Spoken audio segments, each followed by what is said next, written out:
welcome to the June 2nd. Sorry, microphone. Is that better? Yeah, okay. Welcome to the June 2nd meeting of the Mobile City Planning Commission. I'd like to take a moment to... That better. All right. Sorry about that. Okay, welcome to the June 2nd meeting of the Mobile City Planning Commission. I'd like to take a moment to review our general operating procedures. Our meeting is divided into two sessions, the public hearing session and the deliberation session. In the public hearing session, an application or group application on the agenda is called. The applicant makes his or her presentation. Commission members may ask questions, if any, and members of the public may make their comments. Only 4 people may speak for an agenda item or project and 4 against. Each speaker is limited to 5 minutes, subject to questions by the commission. After 4 minutes, a loud beep will indicate 1 minute is left to speak, and at this point, please summarize your comments. After all opposition speakers have finished, the applicant will be given time to respond. If you do intend to speak, please come to the podium, speak into the microphone, and give your name and address for our minutes. Please direct all comments to the commission only and not to the applicant or the audience. And please remember to speak directly into the microphone. On routine applications, the applicant may simply raise his or her hand if there are no objections to the staff recommendations. I will then announce that the applicant is in full agreement with those recommendations. If there are any questions, the applicant will be given an opportunity to respond. I'll start with roll call.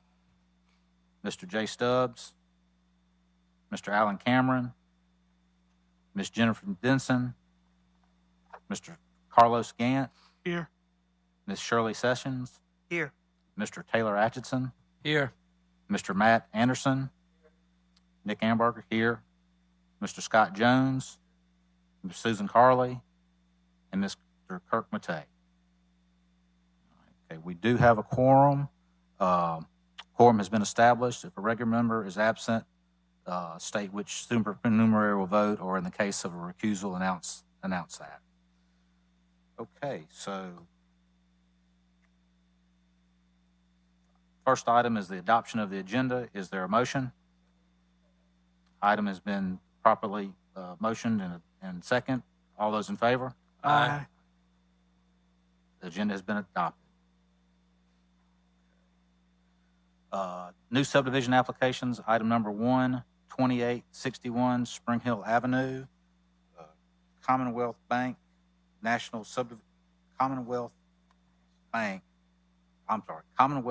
Bank subdivision. Is the applicant present? You wish to come and speak?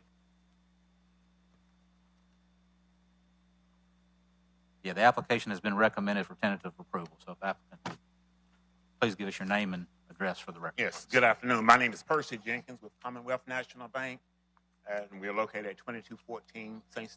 Stephen's Road is our main branch, and we have a branch there at the Spring Hill location. And we are in the process of selling to the homeowner that's adjacent to that particular lot, and we just wish to subdivide it from our branch there, located there on Spring Hill Avenue. And the subdivision was submitted as part of our application, and basically it's cutting the block into 2, as you see there.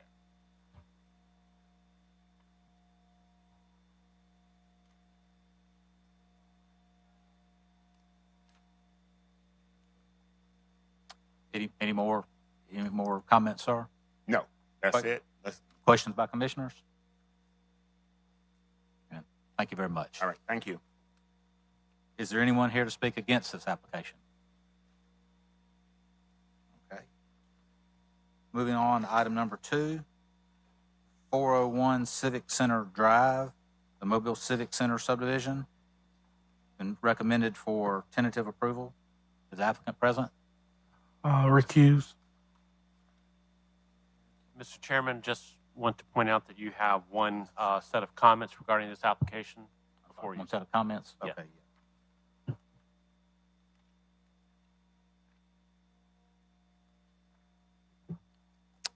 morning, sir. Your Good name and address afternoon. for the record, sir. Yeah, Jim DeLapp, here at 205 Government Street.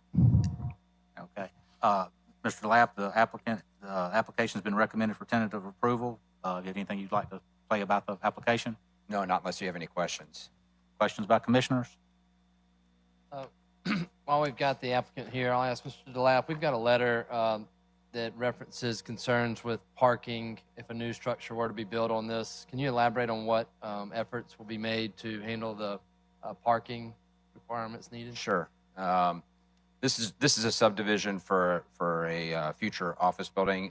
Any impacts to the parking from that or any other parking would be mitigated by a planned future parking garage on the site to compensate for any parking that's removed from the surface.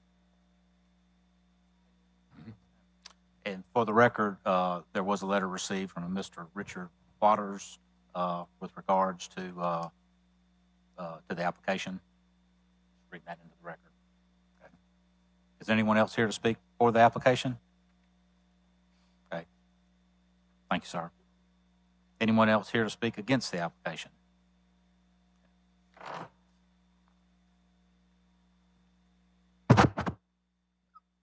Come on down, sir. Your name and address for the record, please. I'm Richard Waters. Okay. Two properties, Microphone a little closer, sir. two properties, 158 South Jackson, 305 Civic Can you Center give us Drive. can you give us your address for the record, please? I'm sorry? Can you give us your address for the record? Your name and address for the record. The two buildings I own are my physical Well, address. your physical address. 1008 Forest Hill Drive, Mobile 36618. Okay, thank you, sir. Go ahead with your comments. I wanted on the record that I have two buildings adjacent to this new proposed subdivision. I don't think, just what I've read generally, it's just going to be changed into residential with no plans, no nothing as far as the parking is concerned. Then it's even got to where it's taking up where the trolley car is next to it, as well as the grassy meeting area that joins my property. I'm very much concerned that this suddenly is just going to be a subdivision, and suddenly you're going to have problems with using the Civic Center and the theater like they're supposed to be used. You're going to have problems with these parading organizations having room to gather and do what they need to do to get the parades going and have their events, and I'm very much involved in that too. Yep. So it would change this whole area, and I want to know more before a subdivision is approved by this council and somebody starts building houses across the street next to the auditorium. That's very much of a concern, man. If they're not building houses, what are they building? And again, just a total lack of information. So Yes, I'm very much against this, and I ask y'all to reject it. So, thank you. Any questions by commissioners? I just wanted to point out, Mr. Waters, that the applicant did just state, you might not have been able to hear him, that they are proposing to build an office building and a parking deck to alleviate the parking concerns that would be disrupted by the building that they're constructing. Well, I'd like to know more. I'd like to see more. I'd like to see the plans. I haven't seen anything. I got this in the mail last week. It's, and it's what I read is just so generalized. It could be anything over there and subject to whatever he wanted to do. And until I get more information, I'm Nick. against it. Nick, so Mr. Waters, when we use the term subdivision, it doesn't mean it's a housing subdivision. It just means the property line is being redrawn for whatever the development purpose is. So there is no plan. There's no building plan added to this or anything. It's just the lines on a map. Okay. Well, like I said, I like to know more before it gets approved. And Mr. Waters, the city's representatives are here, so perhaps y'all could talk for a minute, and I think they could probably clear up any questions that you might have. Thank you, sir. Anyone else here to speak for or against the application? Come on down.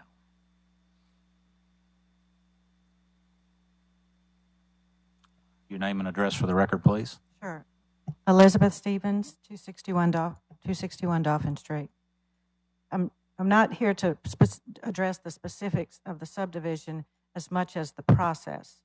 The DD code, in the staff report, it was stated that there is no process for dealing with an SD property in the DDD code, and that is not correct. It does specifically say that a master plan must be completed on the site before it can be subdivided or changed. And that has not happened. I mean, if that had happened, this gentleman would obviously have a lot more information. And so the process is flawed from the outset. And I've confirmed that with the planners that wrote the plan. And I didn't have time to do that in advance because he just called me today because he's had COVID. So anyway, but it does specifically say all special districts will require a master plan be completed in coordination with the planning section. Transect subdistricts are assigned through a master planning process. Master plan shall be approved by the Planning Commission and the City Council of Mobile. And then later, under regulating plan amendments, it says, master plans executed for special districts according to paragraph 64-3I3, which is the one I just read you, that assign or modify transect subdistrict and special district boundaries must be recorded as an amendment to the regulating plan. And that amendment would be the master plan that goes through the normal planning process of the Planning Commission to the City Council. Would the staff like to try to address any of Ms. Stevens' I'll questions? attempt to address her concerns. Margaret Pappas and I had a conversation about this before she went on vacation. First, the city is subject to subdivision regulations, but not the zoning ordinance. So we don't believe what Elizabeth read is 100% applicable here. But we also discussed, and it's the plan, that once they do have a site plan for this office building, it will come back before us, at which time the property will be, I guess, rezoned is a word, from the special district to an overlay district for what is actually designed and planned. So what she says will take place, just not all today, one step at a time. Thank you. So today, we're really just acting on Yeah, just a the subdivision, and that's it. Yeah. Thank you. And we believe that subdivision is not an accurate way to do this process. You We'll will disagree not have all any afternoon, zoning. Elizabeth. You will not have any zoning once you do the subdivision. So this subdivision is way in advance of the way the process should work. This is a very, very important piece of property, and to basically, again, nothing wrong with great to have an office building, but to do it basically unknown to the public and to divide up as important a piece of property as this, where there are multiple council-adopted city plans that show opportunities for the site and different developments. That is what needs to happen, and this is not the way the process should work. The city's not trying to do anything behind the curtain. This will all be made public at the appropriate time. It will come before the Planning Commission and City Council. And that's when the subdivision should happen. Okay. All right. Thank you very much for your comments. One question. Hold on. Go ahead. Go ahead. Go ahead. Is there anything that would preclude this from coming after the site plan, or does this need to happen prior to the site plan? So could this action be delayed, or is this going to hold up anything to do with the site plan from y'all's perspective on the staff? Just from a timing standpoint, it would be important to keep this moving along based on the timing of this project in particular, and as it's in line with other projects. So delaying it would have an impact on the ability to move forward with the project. And some of the rest of the planning is still being done for the rest of the site. The other thing I'd like to add that I failed to mention earlier is the narrative for the description of the subdivision. We'd like to add in this piece here because as it was drawn and originally submitted, there's a very minor difference to the north and to the west. And so the property line to the north, we would request to be shifted 20 feet to the north. That would be the one running across there. And then to the west, 30 feet to the west from what was originally written and described.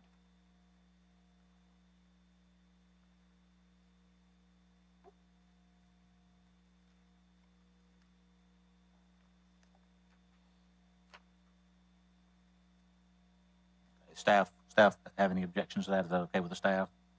Have Yes, comments? it would allow you to, I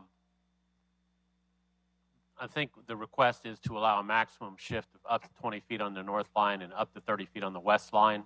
It would still result in a two-lot subdivision. It's just that the Lot A would be slightly larger than currently depicted on the plat before you.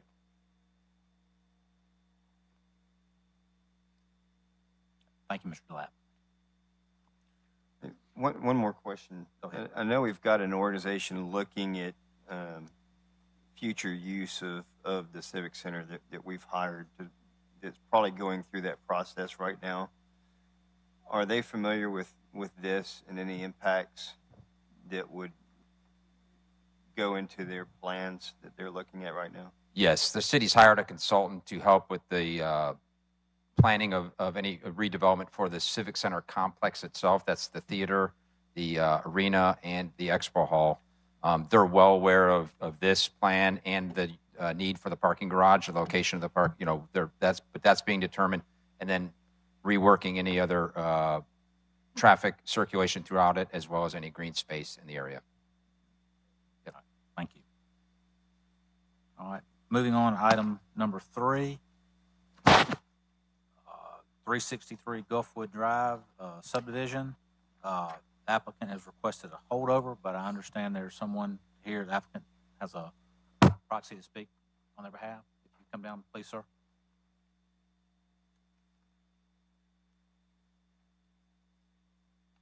Your name and address for the record, please. My name is John Williams, and my address is 359 Gulfwood Drive, immediate neighbor of the site at 363. Appreciate the opportunity. I'm presuming that I'll be back here on the 16th. But if you have a moment, I think your staff is recommending denial, and I would appreciate it if in 2 weeks, when the applicant does show up for a hearing, that you deny the applicant for a number of reasons. One is that when we bought into this neighborhood, it's a wonderful neighborhood. It has big yards, and the staff will acknowledge that there isn't something like this anywhere else. So it's called a flag lot. That means it has a long driveway along the existing house into this wonderful backyard that everybody enjoys in my neighborhood. But what they're doing is then subdividing it and wanting to build a house there. There are a number of reasons why this isn't a good idea. One, that everybody else that bought into this neighborhood thought they were buying into a neighborhood where there were single-family houses, and it makes it so that it's less dense, and our children play in the street. It's a little cul-de-sac. You know, more people, more cars, more runoff. There are beautiful 150-foot trees in most of the backyards, and obviously they would have to, start eliminating some of that. If you look, you can see how big those trees are, and I'm right next door. I mean, they're huge trees there. And we want to keep this neighborhood like that. And let me see if I got a couple more comments, because I'll probably be back here. And I'm presuming you won't act on this today. It'll likely be held over, yes, sir. Right. So, fire, getting to the house way in the back, protecting general health, safety, welfare, ensuring development is correlated with adjacent developments. And it's just the appropriateness of it, and part of the reasons that the staff is recommending denial is generally discouraged in the 2 segments, the BD1 and the BD2 of the subdivision regulations, would discourage this. And then the staff is very direct about recommending denial, providing a plot plan with a re-subdivision, which none of these other lots have re-subdivided in this respect, and you haven't approved this anywhere else in the immediate neighborhood. I don't know if there are other neighborhoods. It would, if you do this, it would result in a subdivision whose design is out of character with the surrounding neighborhood. So I appreciate your consideration when you are going to consider this in a couple of weeks, and I'll be back here. I'm an immediate neighbor. And one would have thought that she would have approached us and showed us what her plans were, but that wasn't the case. And so I'll be back in a couple of weeks. Thank you. Thank you for coming down, sir. Moving on, questions by commissioners? Okay. Anyone else here to speak against this application? Okay. Item number 4, 3722 Swansea Drive subdivision. It's been recommended for tentative approval. Is the applicant present? You agree with the comments? Come on down and give us your name and your address for the record, please. I really don't have many comments. My name is Alex Del Rio. I live at the subject property at 3722 Swansea Drive. And pretty much we're requesting for setback requirements. The city, as I understand, has a 25-foot setback requirement. The original contractor back in the 70s made it a 30-foot setback requirement. And we're trying to build a porch to better enjoy the neighborhood and our street with our neighbors, and we can't do so with the current setback requirements. So from what I understand, it's, we just need to get this approved, but we can't improve the property without the change being made. That staff, any questions or comments from the staff on this? No, sir. Nothing to add based on what the applicant said. If you look at the map, you've got a 30-foot recorded setback that's here, and the applicant is requesting the standard 25-foot setback instead of the 30-foot that's recorded. Questions by commissioners? Thank you, sir. Is there anything you need from me or any other questions? No, we don't need anything else from you. Thank you very much. Thank you. Is there anyone else here to speak against this application? Okay, all right. Moving on to item number 5, new plan unit development applications, 6700 and 6591 Wall Street. It's the MAP Timber Ridge 2 LLC. It's got it's a plan unit development with the finding of facts that have been presented to the council. Is the applicant present? Yes, sir. My name is Lauren Pratt. I work at Barge Design Solutions, 3535 Grandview Parkway, Birmingham 35243. I am here as the owner applicant who's in the audience with me. I'm his civil engineering consultant, and we are here requesting PUD approval to amend the PUD to allow for new buildings and new units adjacent to the existing apartment complex. Be happy to answer any questions you might have. Questions by commissioners? I do want to make a comment, and that is the apartments that are currently there are some of the nicer ones that we have in the district. There's no problems that come from these apartments, and the way that this site is laid out is not going to have any impact on any of the outlying neighborhoods. And so I see no issues with this at all, and appreciate what you guys do with that complex and keeping it kept the way that you do. Thank you. Thank you. Thank you. Thank you, sir. Thank you. Is there anyone else here to speak for or against this application? All right. Item number 6, group applications, 2500 Dauphin Street. It's a zoning request and a planning approval. Yeah, planning approval. Is the applicant present? Mr. Chairman, if I may point out, you should have before you comments from 15 individuals who are in opposition to these applications. Thank you. Your name and address for the record, please. Alexandra Russo's Theris. I live at 1322 Chamberlain Avenue in Midtown.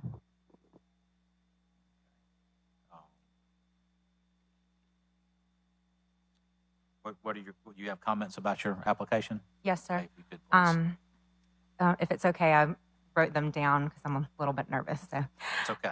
to the chairman and the commission, thank you for taking the time to hear our story this afternoon. We have read through the staff report and are agreeable to the restrictions.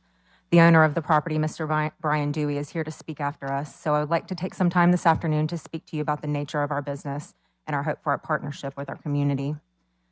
I've been working as an educator and Montessori trained teacher for 15 years, and in that time, whether working as an administrator or as a classroom teacher, have observed the lack of time and resources as one of the biggest problems for educators creating learning environments for young children. I was fortunate enough to meet someone with the same mindset about children's education in my now business partner, Monica Cook. Monica, an educator and mother of 4 who is very involved in her children's activities and community, shares my vision and hope for an indoor learning environment in Mobile where all of the city's children have access to explore, create, play, and learn. The Playhouse is not a daycare. It's not a Mother's Day Out program. It's an intentional learning studio where children may come for guided exploration for 1 to 2 hour courses. Imagine walking into a beautiful home that has been designed just for your child. For any of you with young children, or for those of you who have ever had young children, you will know that their first instinct is to put their hands on every single thing in their reach.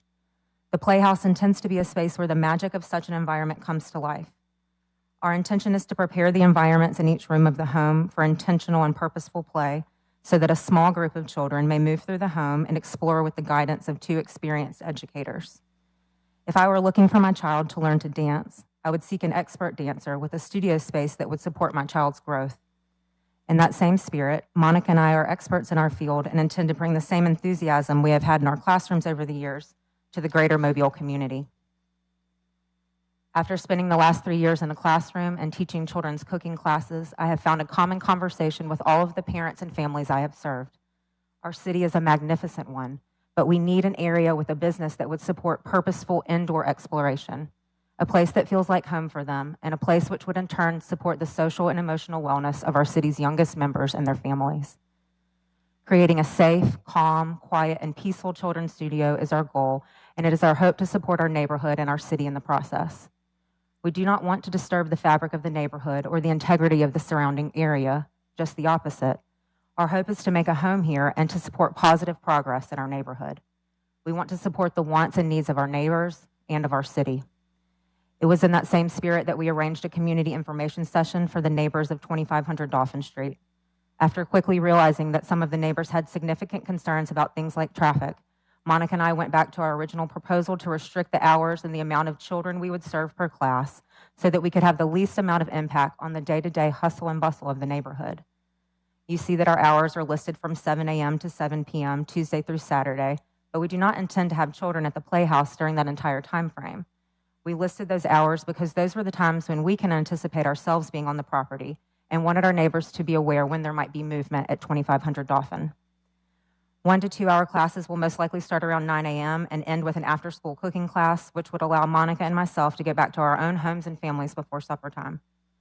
We are thinking through a drop-off zone plan where parents may enter and exit the property or will be able to park without causing a large amount of congestion to the area.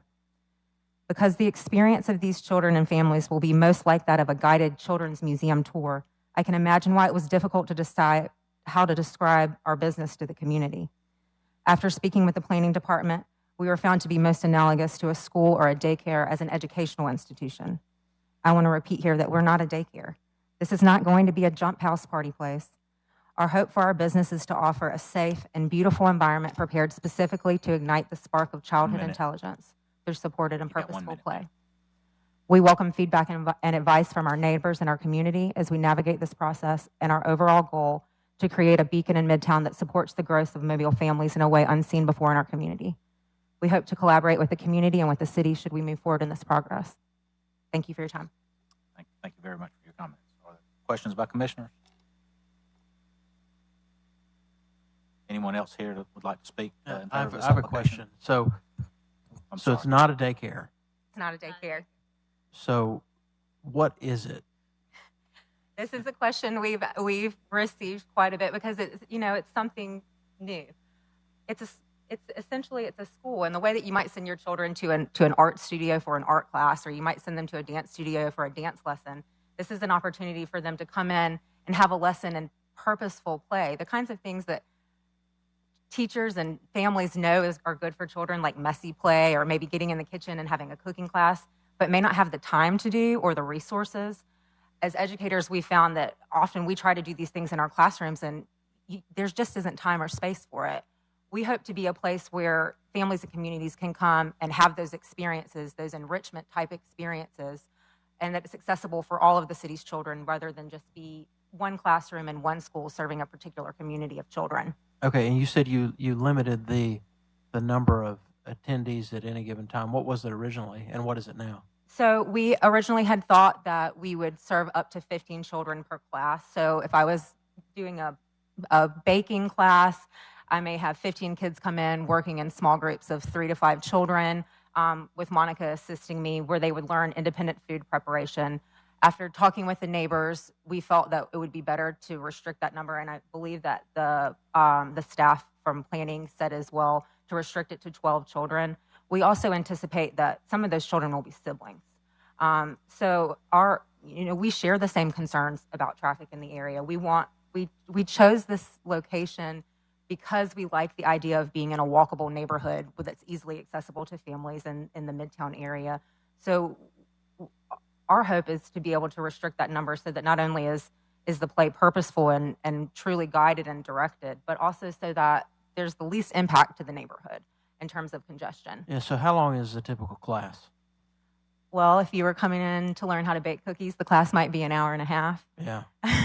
If you were going to come in for an extended session where you might do a little bit of purposeful play and cooking, I'd say up to 2 hours. With the goal of that being available to parents to stay if they would like to learn and be a part of that lesson, or to leave their children with us for that short amount of time. So you'd have 3 to 4 classes a day, probably. Max. Okay. Further questions by commissioners? Were there any outdoor activities or just all indoor? No, sir. The goal is for this to be an indoor environment only. I have a question that the applicant may be able to reference, but I'm trying to read our city traffic engineer's email. So are we saying with the use proposed, they do have the amount of parking needed, or are we saying that we kind of don't know? So per the zoning ordinance, they do have sufficient parking. The zoning ordinance requires for daycares and elementary schools 1.5 parking spaces per teacher.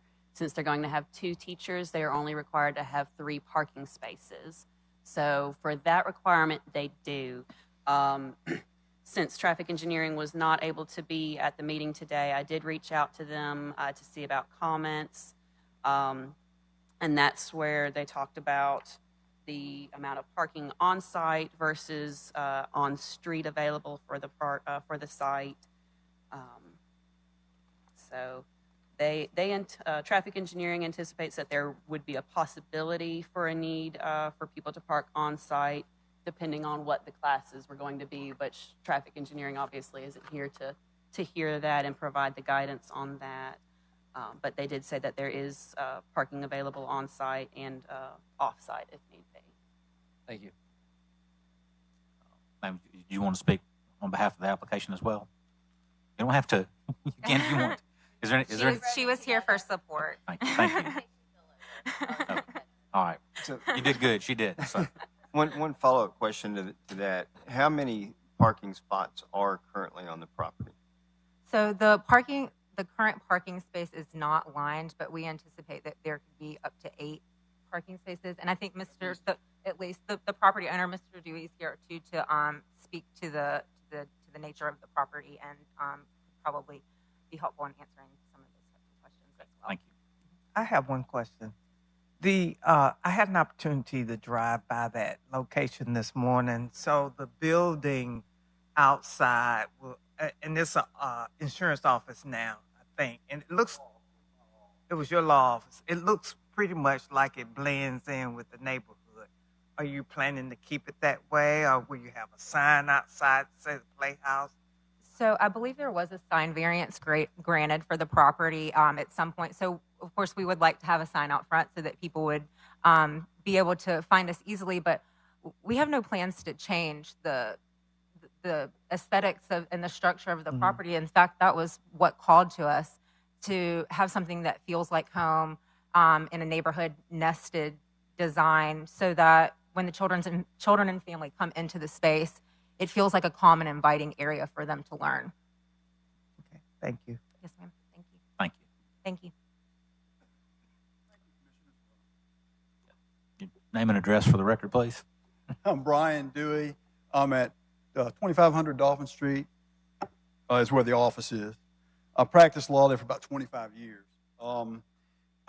My wife and I renovated and restored the building by hand. She and I did. Hand sanded all of the wood and the mahogany. We varnished it all by hand. And so we put the building up on the market about a year ago. And so we've turned down offers on the building to do various things, including someone wants to buy the entire area to wreck the building and make a parking lot there. And so the people who are objecting, I hope they understand that I've already been offered $250,000 for that building to make a parking lot out of it, and I've turned it down. When I heard the idea that these young ladies presented, I was thrilled. My wife was thrilled. What a great opportunity, something that we don't have in Mobile. And these two imaginative young women want to do it in our building, and I was honored by that. And when I heard that there were some objections, I was kind of taken aback by it. I said, "What are they objecting to?" Well, they said, "It's not zoned for business." I said, "What are you talking about?" I said, "On the north end, we have an ABC store, we have a bar and grill, we have Publix. Literally, the entire Publix complex is at one end. At the other end, my next door neighbor, I have an orthotics business. I got Jack Janicki's office. I've got an insurance office. I've got CVS. This whole area is commercial. I didn't realize that this building wasn't. My real estate guy told me, yeah, it's not, it's not B1 or whatever. I said, well, I had no idea. But this building is going to remain as it is. My wife and I put a lot in it. We put our heart in it. We raised our children out of it. And so they have promised me, and I will promise you guys, that building is not going to change. It's not going to become a parking lot either, as far as I'm concerned. So anyway, I'm just thrilled to have them in there. Thank you. Questions by commissioners? I have a question for staff. Does the zoning have to be changed to do what they want to do with it? They could apply for a use variance at the site. However, there's no hardship associated with the property that would prevent it from being used in a compliant manner as it's currently zoned. So a hardship, like I said, a hardship would be needed to grant a variance on that. I brought some photographs of the north side and the south side of the property so that you all can see the businesses that are on both sides. And it's Question for staff. It's a law office as a non-conforming use? A variance was granted in the late 70s for office use. So since what they're proposing is different from an office, they've chosen to seek the rezoning and planning approval. And for the record, I don't believe that I announced the applicant's requesting rezoning from R1 Single Family Residential District to B1 Buffer District. And I guess I was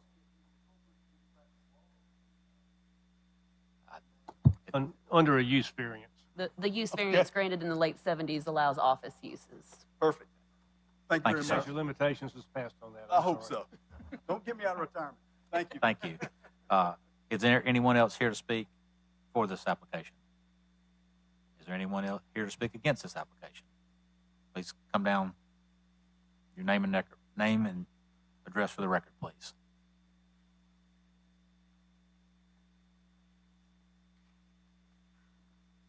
Long time since I spoke somewhere. My name's Emily Johnston. I live at 4 Elizabeth Place, right across Get Dolphin. the microphone a little closer, please. Can you hear me? Thank you. The residents of Elizabeth Place and surrounding neighborhoods are vehemently opposed to the rezoning of 2500 Dolphin Street from R1 to B1. The property is viable as a private residence and will make someone a beautiful home. It has over 2,300 square feet of living space, 3 bedrooms, 3 bathrooms, which is fantastic for Midtown, and is zoned as a residence and should stay as one. If marketed or sold as a residence, it would sell fast. Houses in that area sell in a day, sometimes hours. Some may think that Dolphin Street corridor east of Florida Street is not a neighborhood, but it very much is. I have lived in that neighborhood for 27 years. Florida Street to Houston and east is purely residential and just a few all law offices along the way. We have strong property values. We have historical significance and identity. The small, quaint streets that exit onto Dolphin are vibrant, historical, and beautiful. We have all invested in renovations and maintenance of our properties for generations. Houses in our area stay on the market only days before they're snapped up. Commercial development continues to encroach on our residential neighborhood near Florida Street, and our buffer of offices from this development is thin at best. There's 1/2 block separating residential homes from commercial development, and it's really just a set of trees in between this house and the business. Every neighborhood, whether located directly on Dauphin or bordered by Dauphin Street, should at least have a buffer from commercial development. A zoning change at this location is not warranted. If zoning is allowed at 2500 Dauphin Street, and I'm not opposed to a school or whatever, I'm opposed to the zoning change because once we get that, you lose control over the buffer for your neighborhood. It can be a gas station. It can be, well, you just lose the control. Give me a minute. And then why here? I drove around the area. Within 2 blocks of this address, there are many vacant commercial buildings available to accommodate this business. To name a few within 2 blocks, 2600 North Florida, 63 North Florida at Old Shell Road, 2 South Florida at Dauphin, 110 South Florida at Antiques at the Loop, 2605 Old Shell Road at Florida, 2561 Old Shell Road, formerly Not Just Beads, and 2551 Casal Street, which is a residential home, already zoned B1, sitting there waiting to be a school to put there. In addition, there are several vacant storefronts in the public shopping center complex available for rent and zoned appropriately. The use of this property as a daycare, Mother's Day Out, art studio isn't warranted either. 3 blocks east, Ashland Place United Methodist Church provides all of that already for children in the area. Please remember, with commercial development and zoning changes, there are always unintended consequences. Publix is nice. We love Publix, but the development has caused huge increases in traffic, out of control speeding, serious wrecks, and panhandling. Panhandling is becoming a problem in our area, in our neighborhoods. Continued commercial zoning down Dauphin will allow for more of this and ultimately decrease the property values, the historical significance in the area, and discourage the popularity of the area. We're not so much concerned with this particular business. We are concerned with what will happen when this business leaves, and it will leave. I implore you to vote against this zoning request. The residential integrity of our neighborhood is important. The historical preservation of the homes in Midtown Mobile is important. Midtown is on the National Registry of Historic Places, and that should mean something to this committee because it certainly means something to the homeowners in this area. 1 minute. We did meet with them before they zoned, and traffic was not what came up. It was the fact that it was the zoning change and what was going to happen down the road. CVS Pharmacy is there. I've been told by management they're probably closing in 22, 23, and now we're going to be stuck with that. Please vote against the rezoning. Thank you. Questions by commissioners? Let me remind everyone in the meeting that this body is an advisory body on all zoning matters. Final decisions made by the city council at a later date, so just for the record. Come on down, sir. I'm Chris Ezel. I live at 13 Hurlburt Street. I'm an attorney here in Mobile, and I appear here in opposition to the proposed rezoning in Zone 002043 and PA 002057. As all of you know, Section 64.9 of the zoning ordinance sets amendment policy. As stated in that code section, the intent of the zoning ordinance and corresponding zoning map is to carry out the objective of a sound, stable, and desirable development. Casual change or amendment to the zoning ordinance would be detrimental to the achievement of that objective, and it is therefore declared to be the public policy to amend the zoning ordinance only when one or more of the following conditions prevail. Error, not alleged here, change in conditions, increase in need for sites for business or industry, or subdivision of land. Here, the stated purpose is change in conditions. Almost all of my neighbors on Hurlburt Street have signed a petition objecting to the proposed rezoning. We submit that the proposed rezoning will not constitute sound, stable, and desirable development, and the staff's contention that, quote, change in conditions, close quote, in our area, quote, make a change in the ordinance necessary and desirable is offensive to my neighbors and me. It is not necessary and desirable. no conditions have changed other than today. There are even more locations nearby, as she just said, that are entirely suitable for a daycare than the property we were discussing more than 5 years ago. And although the applicant came up here and said, it's not a daycare, it's this Narnia-type environment where we're going to teach them something. If the kids are being left and it's not an actual school, it's a daycare. If it walks like a duck and talks like a duck, it is a duck.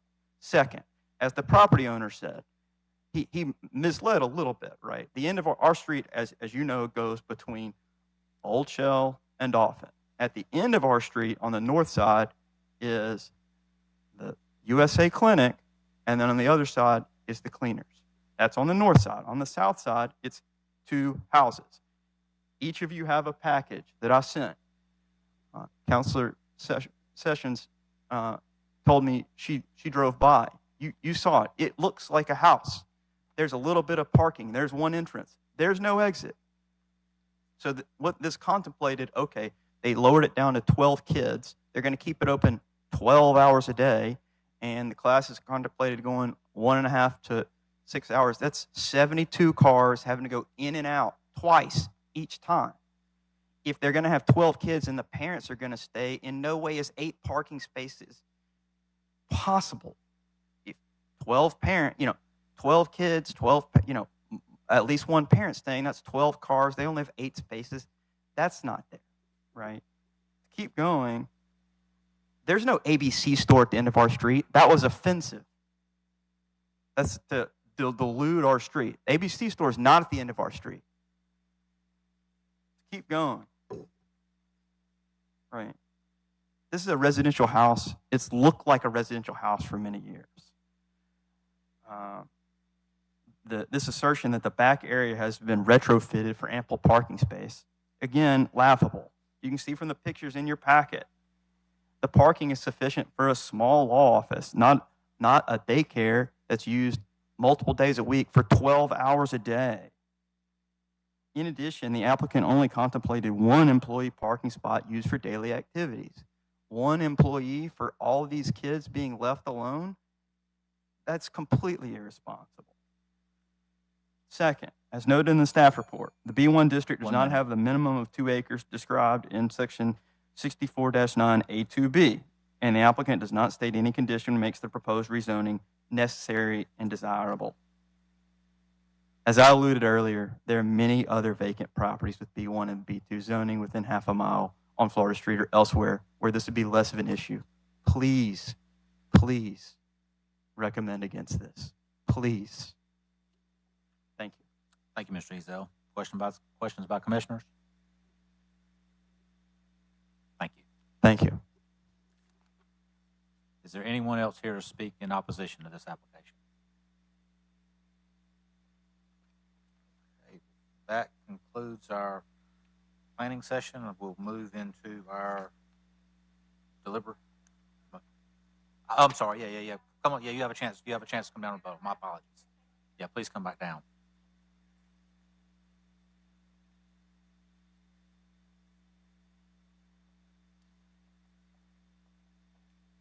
So I'm not going to split hairs with you guys about whether or not it's a daycare. At this point, Microphone a little bit. What I'd like to really speak to is to respond to the comments about the other numbers of vacancies in the area, because I've been looking for a location since before the beginning of the new year, trying to find something that spoke to the nature of the business and something that I thought would be an environment that families would really respond to and that would feel in a supported and safe location. There is a home for sale at Cosal in Florida, and we went and looked at that home, and it's uninhabitable. If it's zoned for B1, but the amount of money that would be needed to put in to remodel that home, my guess is whoever buys it is going to scrap it and build something else. The other locations, the locations available near Publix, the locations along Old Shell, and the other locations along Florida are very small. They would not be able to, we wouldn't be able to offer the kind of environment that we hope to be able to offer were we to move into one of those small spaces. And really, we don't feel that a shopping center really speaks to the nature of our business to begin with. I've looked at probably every commercial space that's available in Midtown and in West Mobile, searching for something that I thought would have sustainability. And we really feel that should this property, we be allowed to use this property, that it would create a lasting environment for the communities and the families of Mobile. Thank you. Thank you very much. Any final questions by commissioners? Yeah, I do have one for the owner. You said you'd put it up for sale. Was No. that, you haven't? No, sir, I'm not going to sell it. Someone made me an offer, $250,000, and they were going to wreck Okay, it. but you haven't tried to market wanna the sell. house either as residential or commercial at this No, point? sir, I just, there's a sign out front that says office space, and I have a realty company that's handling that for me. Old Bay is handling that for me. But I just wanted to mention about what I said about the businesses that are on both sides. I have photographs. So whatever I said, I would defer to the photographs that I've presented to you guys.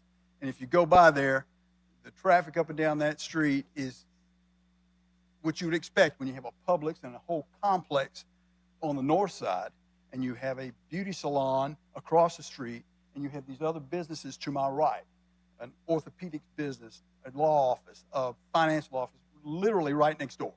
So I don't think it's going to change the traffic one iota. I've got a quick question for staff and for the applicant or the owner. Sometimes to help in these kind of business and neighborhood settings, the owner agrees to voluntary use restrictions and the rezoning to help kind of make sure the neighbors know that it isn't going to become those things that they're scared of. Is that something that the owner would consider? Or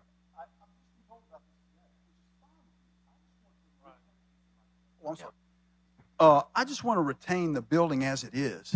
As long as I'm alive, I want to keep the building the way it is, and I want it to be used for an appropriate purpose. And that's, we put too much of our heart and soul into that little building, and we want to leave it alone. And that's the way, and these young ladies are going to do nothing but enjoy it, and that's who I want in there. Any further questions by commissioners? Question for staff. Are we precluded from approving the TA but not approving the zoning change? If you're inclined to deny or to recommend a denial of the rezoning, then the planning approval is moot. Thank you very much. Thank you. And if the property owner is amenable to voluntary use restrictions, then we would need a copy of those use restrictions submitted prior to a motion being made to determine if you want to approve it or not.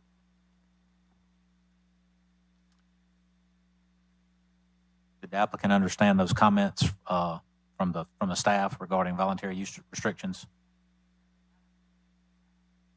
Okay. but that would be a document and a discussion that we couldn't move forward without without having the details of that. Yeah, what they're referring to, a document for voluntary use restrictions, we can't, it's illegal to spot zone something. You cannot rezone this property for this one use and restrict every other use in B1. It's got to be a reasonable restriction. So when we approve these, the owner or the applicant would go through the chart of permitted uses and pick out however many uses that they would, from B1, that they would agree would never be used, this property would never be used for, and that use restriction becomes part of the zoning ordinance and it's on record. Would that work here? I don't know. Some of the neighbors said they're not worried about this use, but what's in the future. So it might work. If both sides think that's something they would want to work towards, then I think a holdover for 2 weeks would be necessary so they can sit down and come up with that list and talk about what that list is.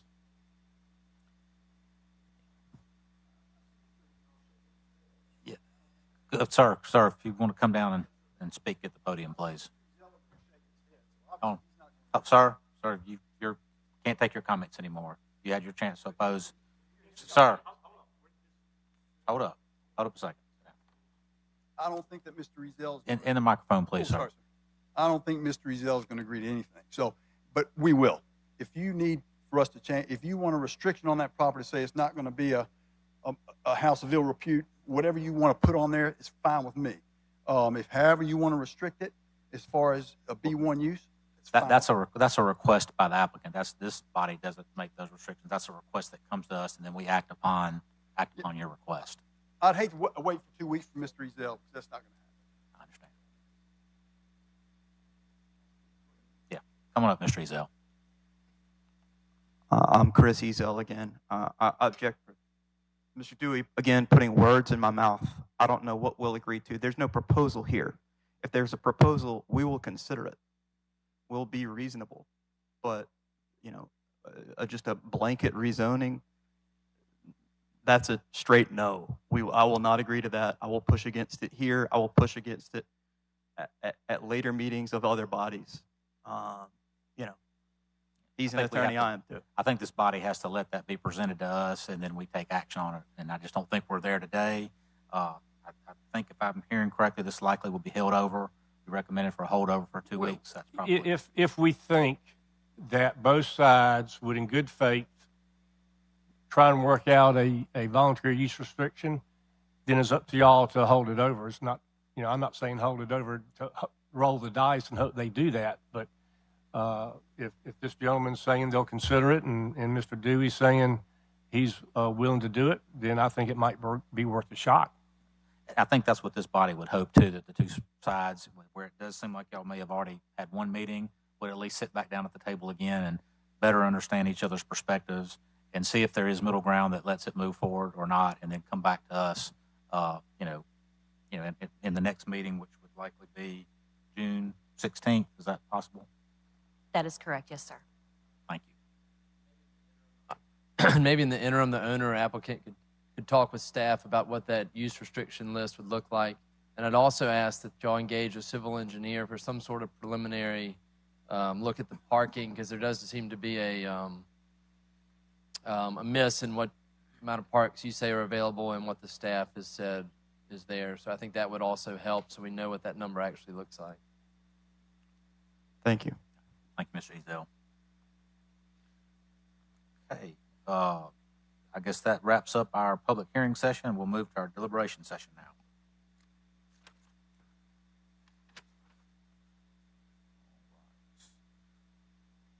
Item number 1, 2861 Spring Hill Avenue, Commonwealth National Bank subdivision, recommended for tentative approval.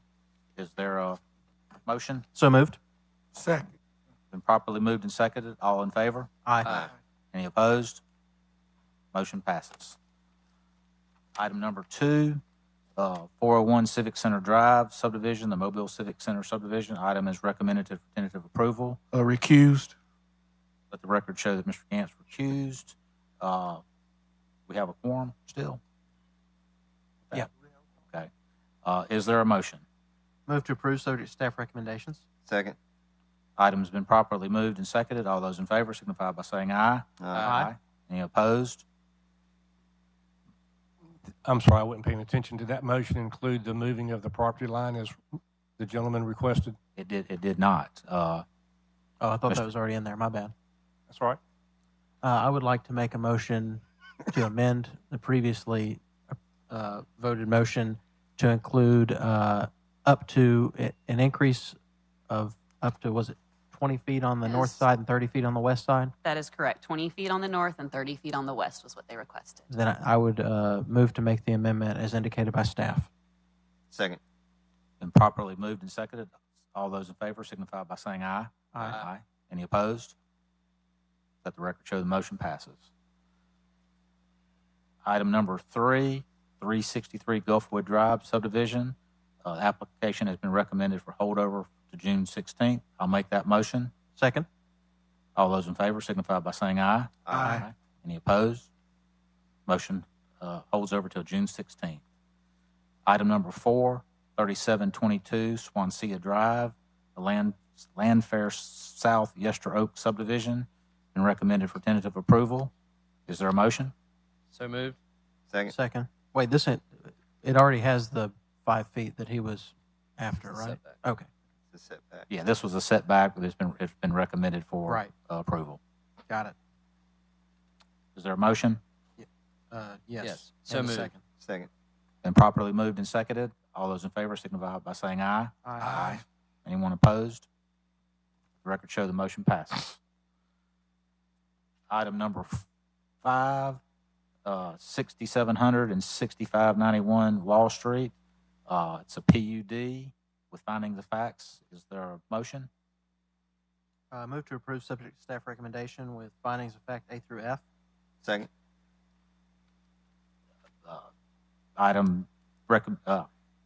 Motion is recommended. Sorry, I just drew a blank there. Been recommended and seconded. All those in favor signify by saying aye. Aye. Any opposed? Let the record show the motion passes. Item number 6, 2500 Dolphin Street. It's a zoning and a planning. I think we're probably going to be taking these together. So is there a motion? Move to hold over until June 16th. Second. Item's been properly moved and seconded. All those in favor signify by saying aye. Aye. Any opposed? Motion carries.